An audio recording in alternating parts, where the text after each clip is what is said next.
देखिए 11 दिसंबर को हमने मुंबई जाने का एक नारा लगाया था और उसकी वजह ये थी कि दो सबसे अहम मांगे जो है वो महाराष्ट्र के मुसलमानों के ताल्लुक से, एक तो ये है कि बॉम्बे हाई कोर्ट ने मुसलमानों को 5% रिजर्वेशन देने का फैसला सुनाया था और ये कहा था कि हमने पूरा डेटा देखे है, एम्पेरिकल डेटा हमारे सामने जब आया तो ये ज़रूरी है कि मुसलमानों को 5% एजुकेशन के अंदर रिजर्वेशन मिलना चाहिए।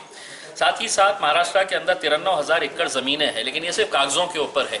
ये जो सरकार में बैठे हैं मंत्री है, नेता है, ये लोगों के भाई बंधुओं रिश्तेदारों ने है तो कैसी ये ज़मीनों को लूट कर खाए हैं और उसकी देखभाल के लिए 93,000 एकड़ ज़मीन की देखभाल के लिए पूरे महाराष्ट्र में 23 लोगों का स्टाफ है। यानी कि सरकार किसी की भी हो, वो नहीं चाहते हैं कि मुसलमानों के हक़ की ये ज़मीन उन्हें वापस मिले करके।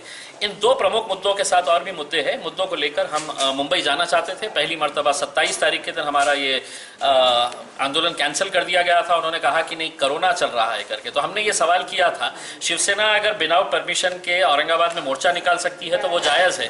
भारतीय जनता पार्टी नागपुर के अंदर मोर्चा निकाल के आंदोलन कर सकती है विदाउट परमिशन के, वो जायज़ है। अजीत पवार साहब पूरे पश्चिम महाराष्ट्र के अंदर सभा ले सकते हैं, वो जायज़ है। शरद पवार साहब ने महाबलेश्वर के अंदर अपने युवा कार्यकर्ताओं का एक मेड़ावा लिया है, वो जायज़ है। उस वक्त कोरोना नहीं आता है। हम ही आपके पास जब आते हैं तो हमारे लिए ही कोरोना क्यों भाग कर चला आता है करके। तो हमने कहा कि चलिए ठीक है, हम 15 दिन के बाद आते हैं करके। हम 15 दिन के बाद का निर्णय लिए हैं और कल हम जाने वाले हैं, गाड़ियों से सफ़र करेंगे और हर गाड़ी के ऊपर तिरंगा हमारा रहेगा उसके अंदर। हम तो यही अनुरोध करेंगे कि आप सहकार्य करें। लोकशाही मार्ग के, लोकशाही के अंदर हमको ये अधिकार दिया हुआ है।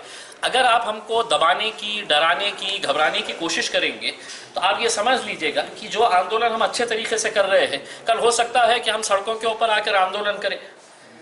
हम अच्छे तरीके से आ रहे हैं, हम एक डिसिप्लिन तरीके से आएंगे, हमारी जिम्मेदारी रहेगी, हम पूरा डिसिप्लिन के तरीके से हम वहाँ पे पहुँच के हम सरकार से कुछ सवाल पूछने के लिए आ रहे हैं। आप रोकते कैसा है हमें, और सिर्फ हमें ही क्यों रोका जाता है, ये हमारी नाराज़गी है।